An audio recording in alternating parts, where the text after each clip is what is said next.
ونصلي ونسلم على رسوله الكريم أما بعد فأعوذ بالله من الشيطان الرجيم بسم الله الرحمن الرحيم والعصر إن الإنسان لفي خسر إلا الذين آمنوا وعملوا الصالحات وتواصوا بالحق وتواصوا بالصبر.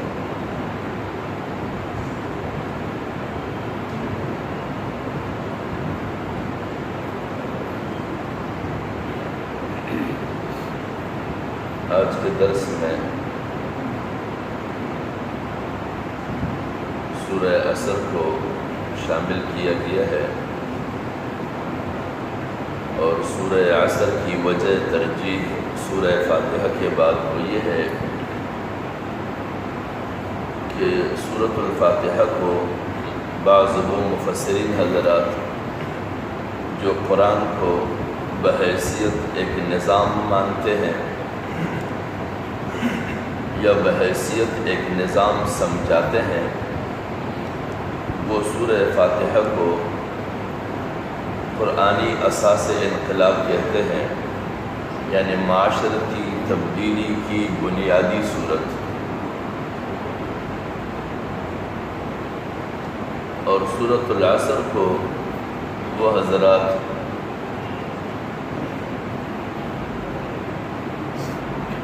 اس اعتبار سے لیتے ہیں کہ سورۃ العصر یہ قرآن کے اندر اصول انقلاب بتاتا ہے کہ جو لوگ قرآنی ذریعے سے معاشرتی تبدیلیاں چاہتے ہوں ان کے لیے اصول کیا چیز ہونی چاہیے اور اصول کی تشریحات کیا ہے، کیونکہ ایک چیز کی بنیاد ڈالنے کے بعد اس کے لیے اصول درکار ہوتے ہیں، اور ان اصولوں کو سمجھنے کے لیے وہ مفسرین کرام سورۃ العصر کو قرآنی اصول انقلاب کے طور پر پیش فرماتے ہیں. تو سورۃ العصر میں والعصر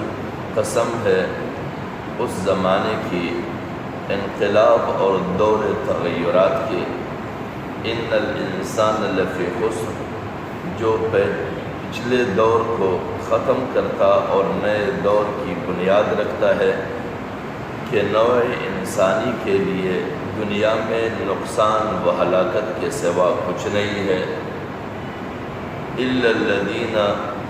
مگر ہاں وہ آمنوا نفوس قدسیہ جو قوانین الہیہ پر ایمان لائے، وعملوا الصالحات اور اعمال صالحہ اختیار کیے، ایک دوسرے کو وتواصوا بالحق ایک دوسرے کو امر بالمعروف اور نہی عن المنکر کے ذریعے سے دین حق کی وصیت کرتے رہے، وتواصوا بالصبر اور نیز صبر و استقامت کی بھی انہوں نے تعلیم دی. اب لفظ والعصر جس سے دور یا زمانہ مراد ہے، اس کا مقصد یہ ہے یہاں پر اللہ تبارک و تعالی عصر سے پہلے واو قسمیہ ذکر کرتے ہیں. جس طرح ہم واللہ کہتے ہیں تو لفظ اللہ سے پہلے واو کا آ جانا در حقیقت مقصود یہ ہوتا ہے کہ اللہ تعالی کی ذات کی قسم. تو یہاں پر اللہ تبارک و تعالی زمانے کی قسم کہتے ہیں، اور اس کا مقصد یہ ہے کہ زمانہ تاریخ انسانی، کیونکہ ایک چیز کے جائزہ لینے کے لیے کہ کامیابی کب ہوئی اور ناکامی کب ہوئی، اس کے لیے زمانہ سب سے بہترین ایک مثال ہے اور ایک دلیل ہے. انسان بھی زمانہ قدیم سے اللہ تبارک و تعالیٰ کی پیدا کردہ مخلوق ہے. کافی عرصہ انسان پر گزرا ہے، مختلف قومیں، مختلف ادوار، مختلف بادشاہتیں، مختلف قوموں کی قوتیں، ان ساروں پر ایک زمانہ گزرا ہے. اس زمانے کے لحاظ سے جب نسل انسانی کا جائزہ لیا جائے کہ انسانوں نے اپنی زندگیاں کیسی گزاری اور ان انسانوں کے ساتھ کیا کیا ہوا، ان انسانوں نے کامیابیاں کب پائی، ان انسانوں کا ناکامیوں کے ساتھ پالا کب پڑا۔ تو ان ساری چیزوں کو سمجھنے کے لیے انسانی تاریخ ایک بہترین دلیل اور جائزہ لینے کا ذریعہ ہے، اور اللہ رب العزت اس پورے زمانے کے قسم لے کر یوں ظاہر کرنا چاہتے ہیں کہ جب بھی تاریخ انسانی کا جائزہ لیا جائے، تاریخ انسانی اس بات کی گواہی دیتا ہے، کسی اور دلیل کی کوئی ضرورت ہی نہیں ہے، صرف جائزہ زمانے کا لیا جائے، تاریخ کا، پچھلے تاریخ کا۔ ان الانسان لفی خسر، یقیناً بلا تحقیق کے ساتھ انسان کا پالا خسارے سے ہی پڑا ہے۔ یعنی پچھلے دور جو ختم ہوتا ہے اور نئے دور کا بنیاد رکھا جاتا ہے، ان دونوں کے لحاظ سے نوع انسانی کے لیے دنیا میں نقصان و ہلاکت کے سوا کچھ نہیں ہوا ہے۔ اور اس کی بنیادی وجہ کیا ہے کہ انسان جب اپنے نام جو اس پر بولا جاتا ہے لفظ انسان، اس لفظ انسان کا جب وہ لحاظ رکھتا ہے تو یہ انسان اپنے فطری تقاضوں کے مطابق اپنی زندگی گزارتا ہے، اور جب وہ لفظ انسان کا لحاظ نہیں رکھتا ہے تو پھر وہ انسانی فطرت سے ہٹ جاتا ہے، کیونکہ لفظ انسان جو ہے وہ انسیت کا معنی رکھتا ہے۔ انسیت کا مقصد باہم ایک دوسرے سے مانوس ہونا ہے۔ انسان کے اندر جب مانوسیت ہو، ایک دوسرے کے لحاظ اور ایک دوسرے کی ہمدردی اور ایک دوسرے کی خیرخواہی، تو یہ انسان پھر انسان کہلاتا ہے۔ لیکن جب انسان میں لفظ انسانیت کا ہی تقاضا باقی نہ رہے اور ان چیزوں کا احساس نہ رہے تو پھر وہ انسان باقی نہیں رہتا ہے، کیونکہ وہ اپنی فطرت کو چھوڑ دیتا ہے۔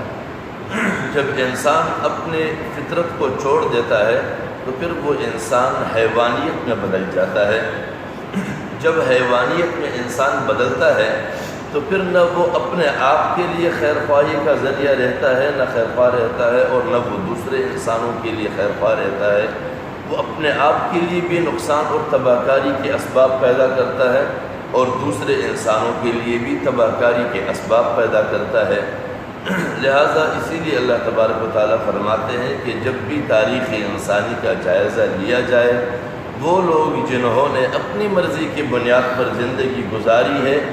انسانی فطرت کے ضابطوں کو چھوڑ دیا ہے اور اپنے خواہشات کی پیروی کی ہے، ان کا پالا خسارے سے پڑا ہے، ہلاکت سے پڑا ہے، تباہیوں سے پڑا ہے، کامیابیوں کو انہوں نے نہیں پایا ہے۔ لیکن اللہ رب العزت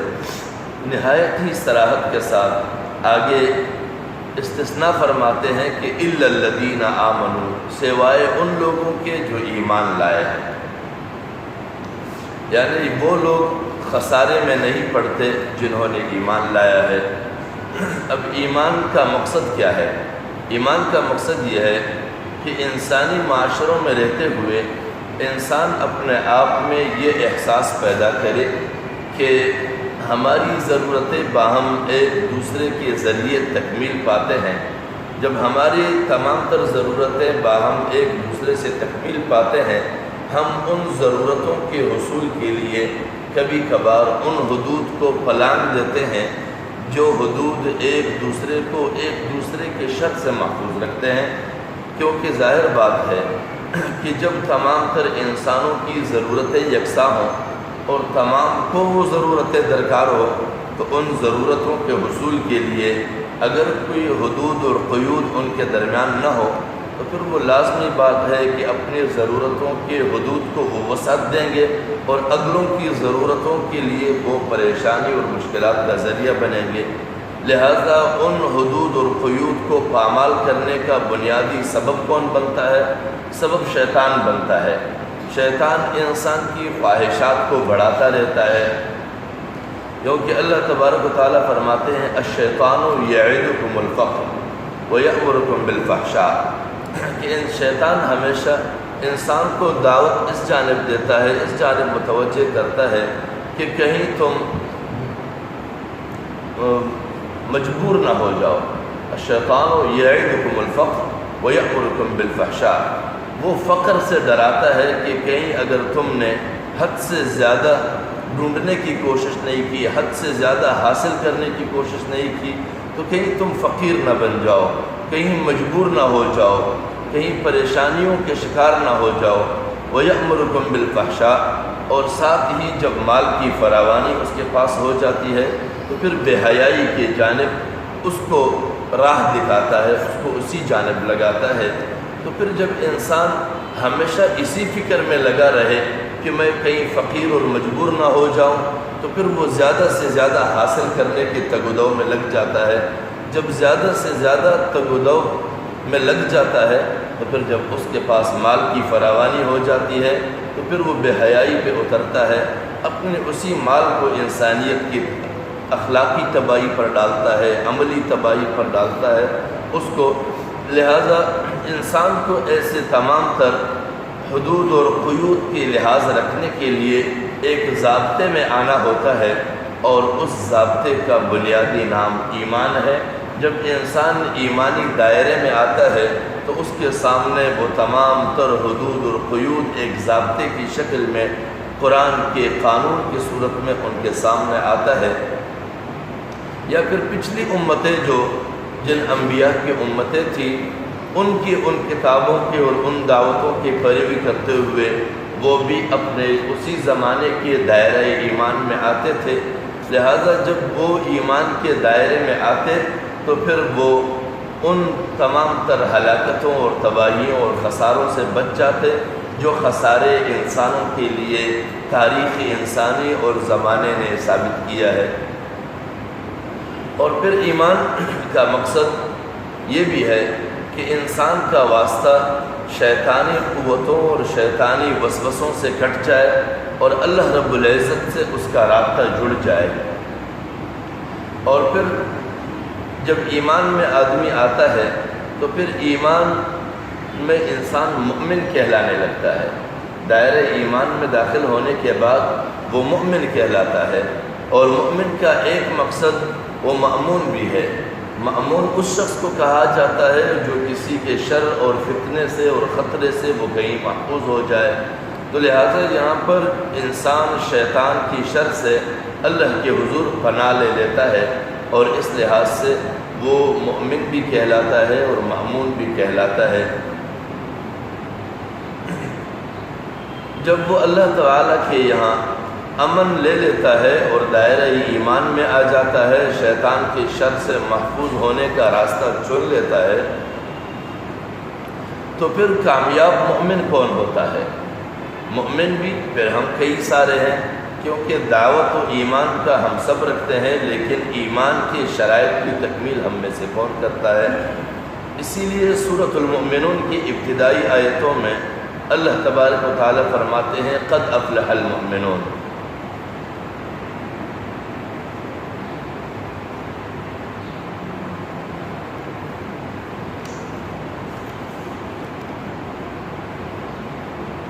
قد افلح المؤمنون، بلا شبہ ایمان لانے والے کامیاب ہو گئے۔ لیکن کون سے ایمان والے کامیاب ہو گئے؟ الذین هم فی صلاتہم خاشعون، کون ایمان لانے والے؟ جو اپنی نمازوں میں خشوع اور خضوع رکھتے ہیں۔ وہ لوگ کامیاب ہوئے جو اپنے نمازوں میں خشوع اور خضوع رکھتے ہیں۔ والذین هم عن اللغو معرضون، اور وہ مومن کامیاب ہوئے جو نکمی باتوں سے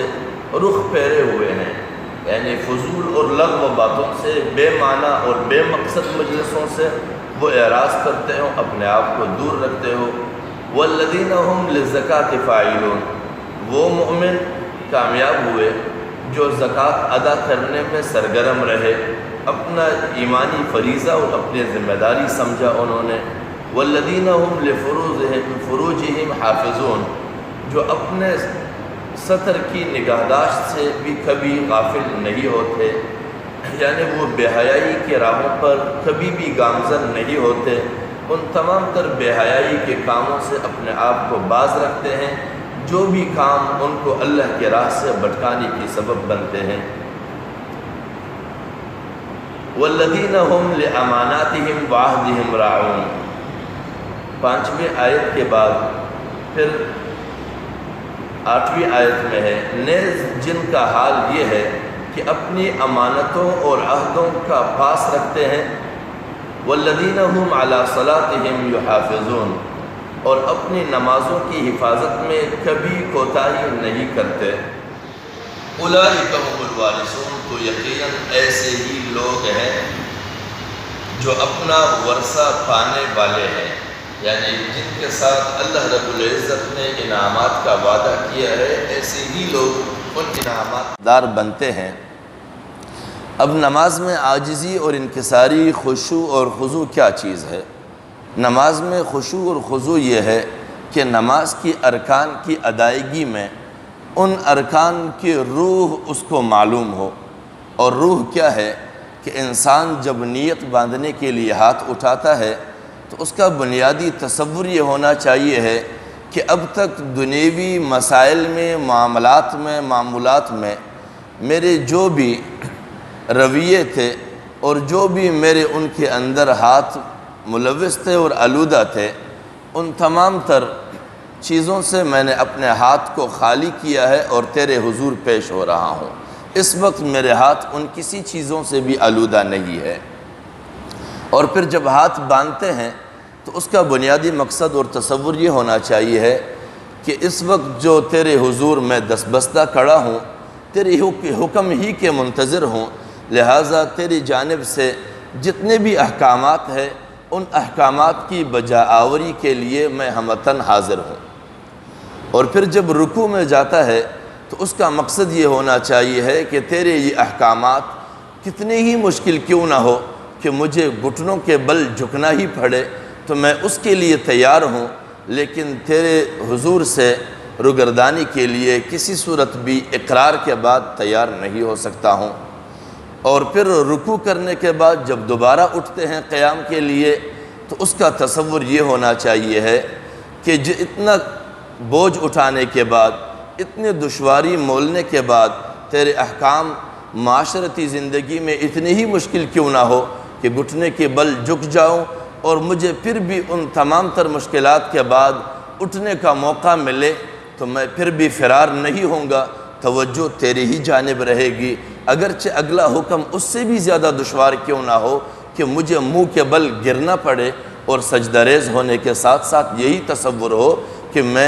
میری جو غرور کی 2 علامتیں تھیں، وہ ایک پیشانی تھی اور ایک ناک تھی، میرے دونوں وہ غرور کی علامتیں اس وقت سجدے کی حالت میں زمین بوس ہو کر خاک کے ساتھ مل گیا ہے۔ اور خاک کے ساتھ ملنے کے بعد یہ تصور انسان کا ہو، کیونکہ ہماری اپنی معاشرتی زندگیوں میں بھی جب انسان کسی جرم کا ارتکاب کرتا ہے اور اگلے لوگ اس کو اسی جرم پر پکڑتے ہیں تو پھر نہایت ان کے ساتھ سلوک یہ کرتے ہیں کہ اپنے ناک سے زمین پہ لکیر کھینچو۔ تو اس کا مقصد یہ ہوتا ہے کہ معاشرے میں جرم کرتے ہوئے تم اپنے آپ کو سب سے برتر اور طاقتور سمجھتے تھے، آج جب تم گرفت میں آئے ہو، تمہاری وہ اونچی ناک جو تم جس کی بنیاد پر اس ناک پہ مکھی نہیں بیٹھنے دیتے تھے، تمہاری اسی ناک کو آج ہم نے خاک کے ساتھ ملایا ہے، اب معاشرے میں تمہارا وہ غرور باقی نہیں رہا ہے، اس لیے آئندہ ایسا کسی کے ساتھ الجھنے کی کوشش نہیں کرنا۔ لہٰذا جب وہ ذات کسی انسان کو سجدہ ریزی کا حکم دیتا ہے، جب وہ سجدہ ریز ہوتا ہے، اس کی غرور کی وہ 2 علامتیں جو ناک اور پیشانی کی صورت میں ہے، جب وہ زمین کے ساتھ مل جاتے ہیں تو پھر اس کے بعد جب وہ اٹھ جاتا ہے تو دوبارہ بیٹھ کر ایک قاعدے میں اگلے قاعدے کے لیے اس کا تصور پھر یہی ہونا چاہیے ہے کہ اے میرے پروردگار، اے میرے حاکم مطلق، تیری حکم کی بنیاد پر میں سجدہ ریز ہوا تھا، خاکستر ہوا تھا، زمین کے ساتھ اپنی پیشانی اور ناک کو ملا دیا تھا، لیکن اس کے اٹھنے کے بعد تیرے حضور یہ ذلت اٹھانے سے میں پھر بھی روگردانی نہیں کروں گا، تیرے حضور سے فرار اختیار نہیں کروں گا، اگر اگلی دفعہ پھر بھی مجھے زمین کے ساتھ ملنا پڑے تو میں پھر بھی تیری رضا اور تیری خوشنودی کے لیے دوبارہ اسی زمین پر خاکستر ہونے کے لیے تیار ہوں۔ اور اگلا سجدہ پھر کرتے ہیں اور اس سجدے کے بعد بیٹھ کر جب دو زانو ہو کے قاعدے کے حالت میں بیٹھتے ہیں تو تصور یہی ہونا چاہیے ہے کہ اب بھی میں دو زانو ہو کر تیرے حضور بیٹھا ہوا ہوں، اگلے حکم کا منتظر ہوں کہ اب اتنا کچھ کرنے کے بعد کہ میں گھٹنوں کے بل جھکا، میں نے ہاتھ صاف کر کے تیرے حضور پیش کیے، میں دستبستہ تیرے حضور کھڑا رہا، اور میں جا کے اس کے بعد سجدے کی حالت میں مٹی میں ملا اور میری ناک اور پیشانی دونوں غرور کی علامت خاک میں ملے،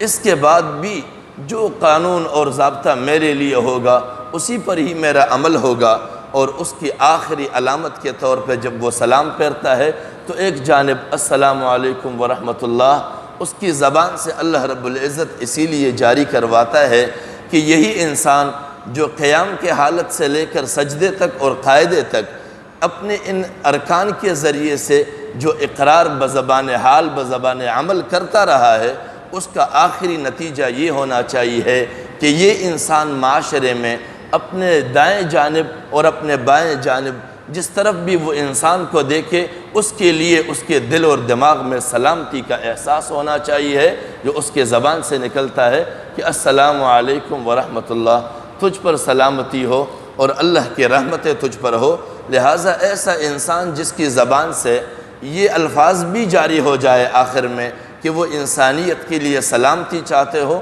اور اللہ کے جانب سے رحمتوں کی دعا گو ہو، وہ انسان پھر اس جگہ سے اٹھ کر معاشرے میں انسانوں کے لیے وبال جان نہ بنتا ہو، اللہ کے احکامات کے توڑنے کا ذریعہ نہ بنتا ہو، الہی ہدایات کے بغاوت کا مرتکب نہ بنتا ہو، انسانوں کے لیے پریشانی کا ذریعہ نہ بنتا ہو۔ جیسے اس نے اللہ کے حضور عملی طور پر سلامتی کا اظہار کیا تھا، ویسے ہی معاشرے میں سلامتی کی علامت انسانوں کے لیے بنے اور سلامتی کا پیغامبر بنے، اور انسانوں کو وہ یہی پیغام پہنچائے کہ ایک دوسرے کے لیے سلامتی کا ذریعہ بنو۔ اس لیے کہ انسان کا جو ذکر کیا گیا تھا، ان الانسان کا لفظ انسان مانوسیت سے ہے کہ وہ ایک دوسرے کا خیرخواہ رہے، باہم ایک دوسرے سے مانوس رہے، ایک دوسرے کے مقابل اور ایک دوسرے کے ساتھ جنا جپٹی کا اس کا عمل نہ ہو۔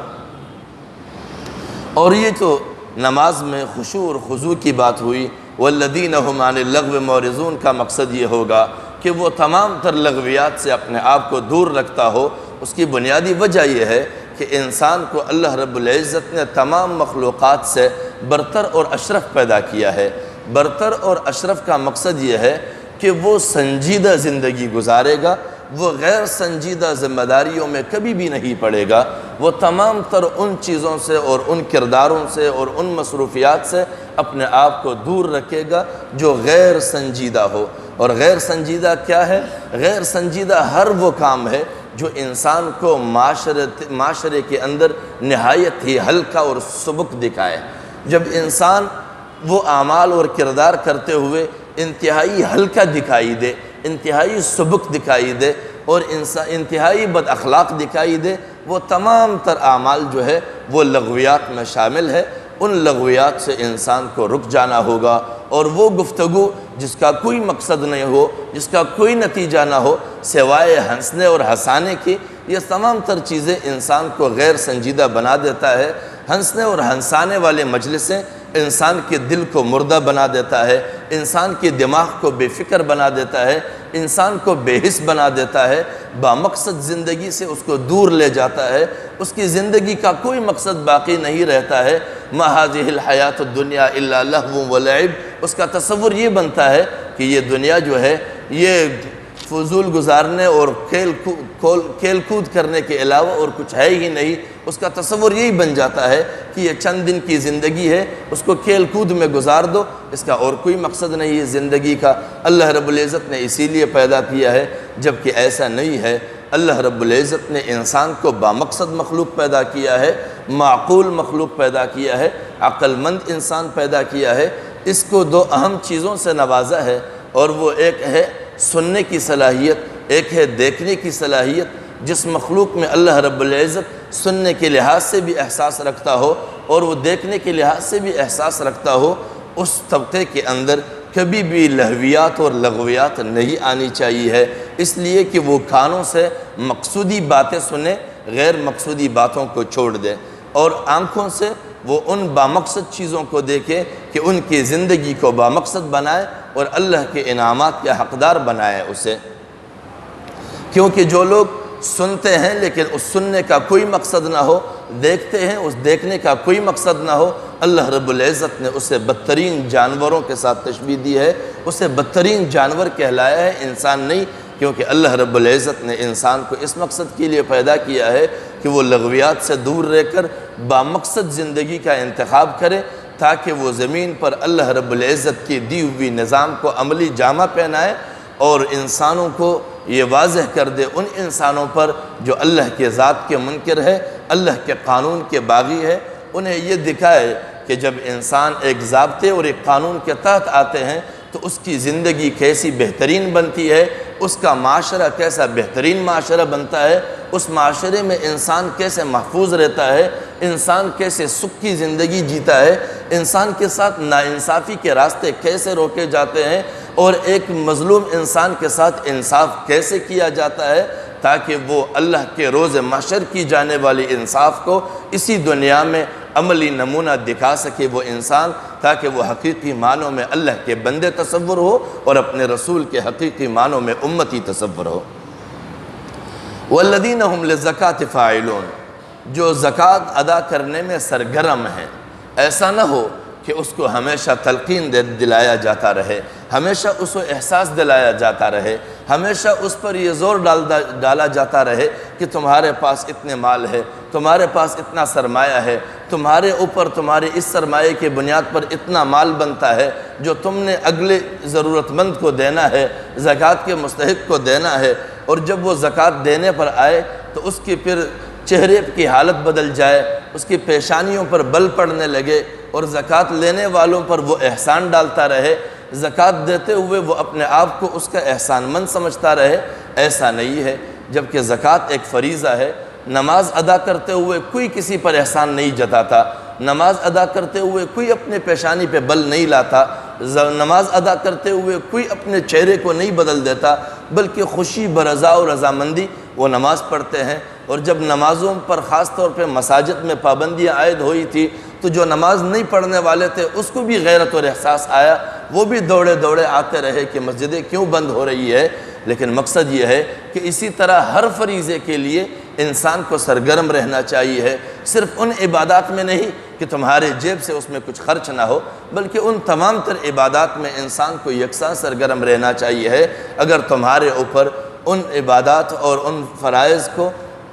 کہ جو شرائط ہے وہ پورے ہو چکے ہیں اور تم پر وہ فریضہ عائد ہو رہا ہے تو اس فریضے کو خندہ پیشانی کے ساتھ ادا کرنا چاہیے ہے، اور تمہارے اس فریضے کی ادائیگی میں اگر کوئی تمہارا معاون بنتا ہے، یعنی تم سے زکوٰۃ لے کر کہیں پر خرچ کرتا ہے یا وہ خود زکوٰۃ کا مستحق ہے، تیرے حضور خدمت میں حاضر ہوا ہے کہ واقعتاً میں مجبور ہوں، اللہ نے تمہیں نوازا ہے اور تمہارے پاس زکوٰۃ بھی شاید ہو، تو میری ضرورت کی اگر تکمیل تم اس زکوٰۃ کے ذریعے کر لو تو تم اپنے فریضے کو ادا کر لو۔ آج کل تو زکوٰۃ کی ادائیگی یا زکوٰۃ کی وصولی اس طرح کی جاتی ہے کہ اسے کہا جاتا ہے کہ تمہارے پاس زکوٰۃ ہے، اگر تم اس زکوٰۃ کے مد سے میری مدد کر لو تو تیرا بڑا احسان ہوگا، جبکہ اس کا کوئی احسان نہیں ہے۔ اگر وہ زکوٰۃ ادا نہیں کرتا ہے تو وہ اپنے آپ کو تباہ کر رہا ہے، اگر وہ زکوٰۃ کو ادا کر دیتا ہے، زکوٰۃ لینے والے کا احسان ہے کہ اس کے مال کے میل کو وہ لیتا ہے، کیونکہ زکوٰۃ اس کی نسبت مال کا میل ہے،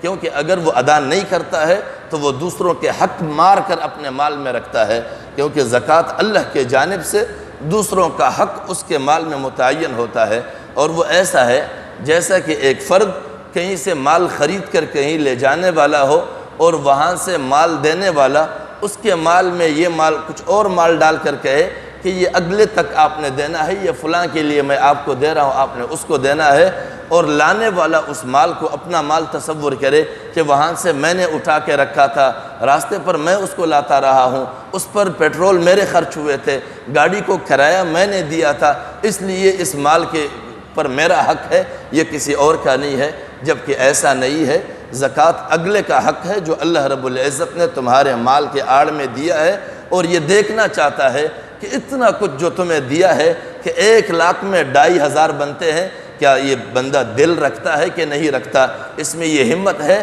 کہ اس کو میں نے 1,00,000 سے نوازا ہے گویا کہ 1 لاکھ سے نہیں، یعنی 99,750 میں نے اسی کو دیے ہے، یہ اسی کا اپنا ہے، اس کی محنت کا ثمر ہے، اور اس میں 2,500 میں عام ضرورت مند کا دے رہا ہوں، اور اس ضرورت مند کے میں نے تعین بھی کر دیا ہے کہ وَلِذِي الْقُرْبَى وَالْيَتَامَى وَالْمَسَاكِينِ وَابْنِ السَّبِيلِ، ان سب کا میں نے تعین کیا، کوئی ایک نہیں ہے جو اس کے لیے ڈھونڈنے میں مشکل ہو، کئی سارے میں نے بتائے ہیں کہ ان میں سے کسی کے ساتھ بھی آپ کا واسطہ پڑے اسے یہ دے جاؤ، یہ ان کا حق ہے، میں صرف آپ کی سپرد کر رہا ہوں، اور میں دیکھ رہا ہوں کہ اس تک یہ میری امانت پہنچانے میں تم ذمہ داری بجا لاتے ہو یا تم اس ذمہ داری کو نبھانے میں سستی برتتے ہو، اور اس مال میں تم اس کی حق تلفی کرتے ہو یا اس تک پہنچاتے ہو۔ تو وَالَّذِينَ هُمْ لِلزَّكَاةِ فَاعِلُونَ، زکوٰۃ ادا کرنے میں سرگرم ہے کا مقصد یہ ہے کہ اس کو یہ احساس ہو کہ آیا میری ذمہ داری پوری ہو چکی ہے یا نہیں۔ ایسا بھی نہ ہو کہ زکوٰۃ ادا کرنے کے بعد احسان جتایا جائے، اس لیے کہ اللہ رب العزت فرماتے ہیں لَا تُبْطِلُوا صَدَقَاتِكُمْ بِالْمَنِّ وَالْأَذَىٰ، اپنے زکوٰۃ اور صدقات کو احسان جتانے میں اور تانے دینے میں ضائع نہ کرو، کیونکہ جب آپ دے دیتے ہو ذمہ داری بھی ادا کر لے ہو، مثلا کسی نے کچھ دیا، آپ لائے، آپ نے کسی کے سپرد کیا اور آپ نے اس کو تانے بھی دیے، اس پر احسان بھی کیا، تو آپ نے کیا کیا ہے پھر؟ آپ نے تو کچھ بھی نہیں کیا، آپ کا کوئی احسان نہیں، احسان اسی کا تھا جس نے بھیجا تھا، آپ اس میں معاون بنیں گے یا اس میں رکاوٹ بنیں گے؟ اللہ رب العزت نے اس کے لیے روزی کا ذریعہ زکوٰۃ کی صورت میں بنایا تھا، تم اس میں یا تو ترسیل کا ذریعہ بنو گے یا رکاوٹ کا ذریعہ بنو گے۔ اللہ کریم ہمیں رکاوٹ کا ذریعہ نہ بنائے، بلکہ جو نظام ربوبیت ہے رزق پہنچانے کا اللہ رب العزت کا، ہمیں ہمیشہ اس کے معاون بننے کی توفیق دے۔